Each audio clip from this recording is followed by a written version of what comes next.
বর্তমান সময়ের সবচেয়ে কমন একটা সমস্যা সেটা হলো যৌন আকাঙ্ক্ষা কমে যাওয়া, যেটাকে আমরা মেডিকেল ভাষায় বলি লস অফ লিবিডো। এটার বিভিন্ন কারণগুলো রয়েছে। প্রথম কারণটা হলো হরমোনাল পরিবর্তন। হরমোনাল পরিবর্তনের মধ্যে হলো টেস্টোস্টেরনের ঘাটতি, অর্থাৎ যে সকল পুরুষের টেস্টোস্টেরন তার স্বাভাবিক নর্মাল থেকে কমে যাবে তাদের লস অফ লিবিডো হবে। দ্বিতীয় নাম্বার, থাইরয়েডের সমস্যা। থাইরয়েড হরমোন ইনডিরেক্টলি আমাদের টেস্টোস্টেরনের উপর প্রভাব ফেলে। থাইরয়েডের সমস্যা থাকলে অর্থাৎ হাইপোথাইরয়েডিজম, হাইপারথাইরয়েডিজম, তাদের ক্ষেত্রে আগ্রহটা কমে যাবে। 3 নাম্বারে, প্রোল্যাক্টিনের মাত্রা বেড়ে যাওয়া। প্রোল্যাক্টিনকে আমরা বলি একটা ন্যাচারালি মেয়েদের হরমোন। যদি পুরুষে এটা তার নর্মাল লেভেল থেকে বেড়ে যায় তাহলে সেক্ষেত্রে টেস্টোস্টেরন হরমোন কমে গিয়ে তার যৌন আকাঙ্ক্ষাটা কমে যাবে।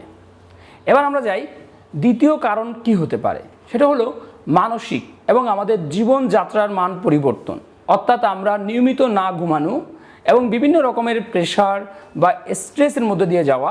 তৃতীয় নাম্বারে, আমাদের খাদ্য অভ্যাস। যে সকল খাদ্যগুলো আমাদের যৌন শক্তি বাড়ায় সেগুলো আমরা নিয়মিত না খেলে আমাদের যৌন আকাঙ্ক্ষা কমে যেতে পারে। যদি আপনাদের এরকম সমস্যা দেখা দেয় আপনারা দ্রুত ডক্টরের পরামর্শ নিন।